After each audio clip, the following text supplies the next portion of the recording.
আসসালামু আলাইকুম ভিউয়ার্স, আজকে একটা মনিটরের সমস্যা দেখাবো।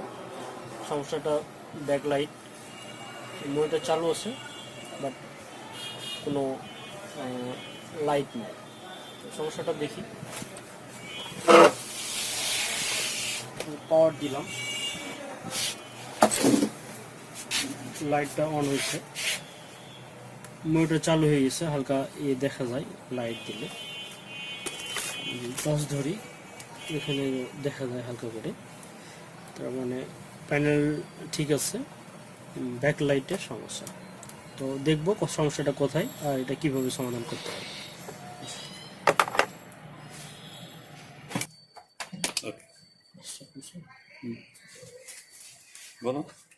আমি খুলে ফেলেছি, খোলাটা ভিডিও শর্ট করার জন্য খোলাটা করিনি, সময় লাগছে। তো এখানে আমি আগে থেকে করে রাখছি, দেখে রাখছি এই ব্যাকলাইটটার দুই এলইডি। সাধারণত এলইডি যে এগুলো থাকে, এগুলো আগের সিস্টেমটা আছে, রড বাল্ব যেরকম থাকে ঠিক সেরকম এলইডি ভিতরে সেট করা আছে, যার কারণে এটার এম্পিয়ারটা অনেক বেশি লাগে। এবং এই ইনভার্টারটা একটু শক্তি বেশি লাগে, যে কারণে সব ধরনের ইনভার্টার এখানে কাজ করে না। তো এই বাল্ব দুটো ঠিক আছে। পরে আমি ভোল্টেজগুলো মেপে দেখব যে ইনভার্টারের ভোল্টেজটা ঠিকমতো আসতেছে কি না। তো আমি দেখলাম এটার সাপ্লাই 12 ভোল্ট আছে, এটা পাওয়ার। ইনভার্টার থেকে 5 ভোল্ট 12 ভোল্ট দুটো মূল বোর্ডে ঢুকছে, মাদার বোর্ডে। আর ইনভার্টারের ভোল্ট সাধারণত 12 ভোল্টে ইনভার্টার চলে, 12 ভোল্ট। আর এটা সুইচিং করার জন্য 5 ভোল্ট বা 3 ভোল্ট ব্যবহার করে। তো সুইচিংটা আমাকে দেখতে হবে, যদি এই ইনভার্টারটা খারাপ হয় সেক্ষেত্রে এখান থেকে সুইচিংটা শর্টকাটে কিভাবে বের করতে যায় আমি আজকে দেখাবো। এবং খুব সহজেই যে কোনো এলইডি টিভির এই ব্যাকলাইট সমস্যার সমাধান কিভাবে করতে হয় আমি তার মোটামুটি একটা থিওরি দিয়ে দেবো আজকে। তো বাজারে যেগুলো ইনভার্টার কিনতে পাওয়া যায় এই ধরনের ইয়েতে ঠিক এরকম সুপারওয়ালা ব্যবহার করতে হয়। আরও অ্যাভেলেবল বাজারে পাওয়া যায় অনেক। তো বিভিন্ন ধরনের ইনভার্টার আছে,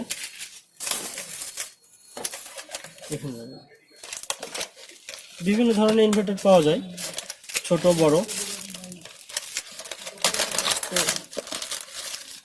সব আছে। তো সব কাজ করে না, এই ইনভার্টারের এম্পিয়ার শক্তি অনেক বেশি লাগে, কারণ এখানে আগের রড সিস্টেম এলইডি দেওয়া আছে। তো এটা যেহেতু নষ্ট, আমাকে এটা মডিফাই করে নতুন এর পরিবর্তে, যেহেতু এটা অরিজিনাল আমি হাতের কাছে পাবো না, এর পরিবর্তে কি করব এবং শর্টকাটে কিভাবে করব এটা দেখাই।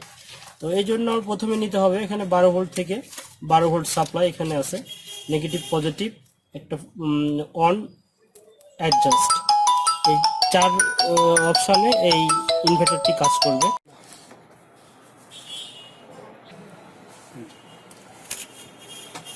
তো 12 ভোল্ট দেওয়ার পরে আমার সুইচিংয়ের জন্য 5 ভোল্ট দিতে হয়। তো সুইচিংটা কীভাবে বের করবো, এই সমস্যাটাই সাধারণত সবার কাছে একটু জটিল মনে হয়। আসলে এটা জটিল তেমন কিছু নয়, জাস্ট এখানে একটা সুইচিং বোর্ড থেকে আসবে, এখানে 12 ভোল্ট 5 ভোল্ট, আর সুইচিংয়ের জন্য এখানে 3 ভোল্টও থাকে, মানে ইনভার্টারের ওপর নির্ভর করে কোন প্রসেসর থেকে কীভাবে আসবে। তো বেশিরভাগ 5 ভোল্ট থেকে 3 ভোল্ট এরকম একটা সুইচিং ভোল্টেজ আসে আর কি। তো সুইচিং ভোল্টেজটা দেখার জন্য আমরা এখানে অন অফ করে দেখতে পারি।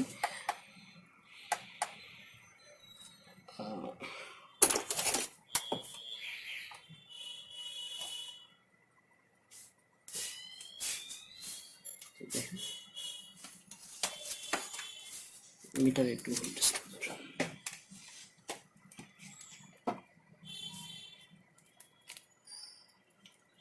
হ্যাঁ এখানে 12 ভোল্ট সাপ্লাই ঠিক আছে, সাপ্লাইটা আসছে, এই যে দুইটা আইসি আছে এখানে। এইখানে কোনো ভোল্টেজ 2.4 ভোল্ট। আমি যদি এখানে সুইচিংটা করে দিই, বোর্ডটা চালু করি,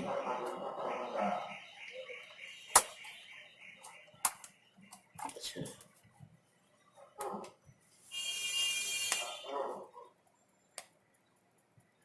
2.4,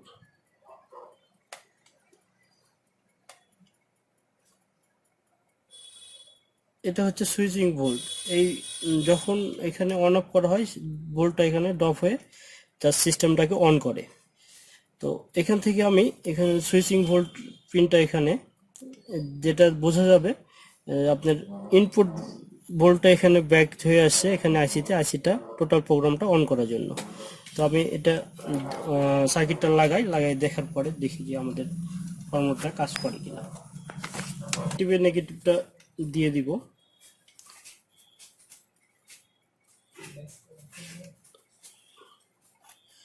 এবং পজিটিভ 12 ভোল্ট লাল, এটা পজিটিভ।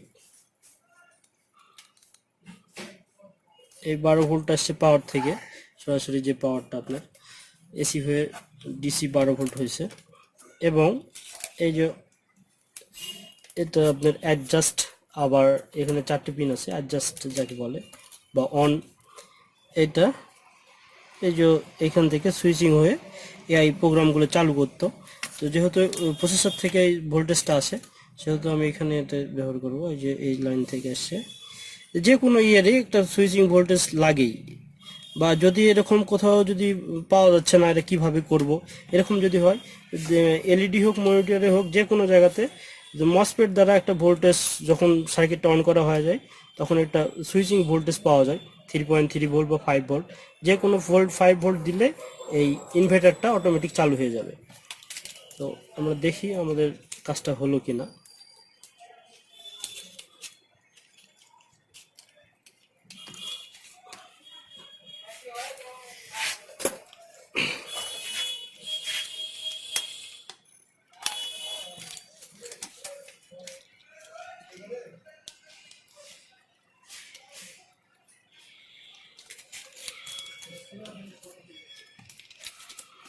এই তো পাওয়ারটা দিলাম,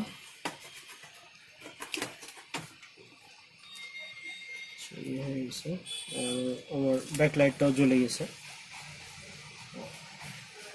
ব্যাকলাইট জ্বলে গেছে। স্ক্রিনে ইয়েটা আসছে, এটা হচ্ছে প্যানেলের সমস্যা। যাই হোক, আমার কাজ সাকসেস। তো বন্ধুরা, এভাবেই যে কোনো এলইডি টিভি মনিটর ইয়েতে ব্যাকলাইটটা কোনো ফ্যাক্ট না, এটা একটা সামান্য ব্যাপার। জাস্ট এই ইনভার্টারটাকে 12 ভোল্ট সাপ্লাই দিতে হবে, এবং একটা সুইচিং ভোল্ট যে প্রোগ্রামটা আইসিটা এই হাই ভোল্টেজটা তৈরি করবে, এটার জন্য একটা সুইচিং ভোল্টেজ ঢুকবে, জাস্ট এটুকুই, এর বেশি কিছুই না। এতে চিন্তা ভাবনা তেমন কিছুই নাই। ইনভার্টার সমস্যাটা আসলে খুব সিম্পল একটা সমস্যা। যে কোনো এলইডি টিভির টোটাল সিস্টেমটা এইরকম। যদি কোনো জটিল মনে হয় যে ভালো ব্র্যান্ডের বোর্ডের সাথে, পাওয়ার বোর্ডের সাথে এরকম থাকে, চিন্তা চিন্তা করার কিছু নাই। কোনো আইসি চলে এসে পাওয়া যাচ্ছে না, বাদ দিয়ে দেন। বাজারে অ্যাভেলেবল ইনভার্টার আছে, সব ধরনের ইনভার্টার বাজারে পাওয়া যায়। তো এই ইনভার্টারটাই যে এইভাবে নিয়ে এসে জাস্ট 12 ভোল্ট সাপ্লাই দেওয়ার পরে সুইচিং করে দিয়ে দিলে বাস হয়ে গেল, এটুকুই। তো বন্ধুরা, আমার ভিডিওটা যদি ভালো লাগে তাহলে অবশ্যই লাইক শেয়ার করবেন, এবং আমার পরবর্তীতে যদি আপনাদের কোনো হেল্প করতে পারি বা কোনো সমস্যা ফিল করেন, তো কমেন্ট করবেন, চেষ্টা করব। আপনাদের ভালো কমেন্টই আমার পরবর্তী ভিডিওতে আগ্রহী করবে। চল।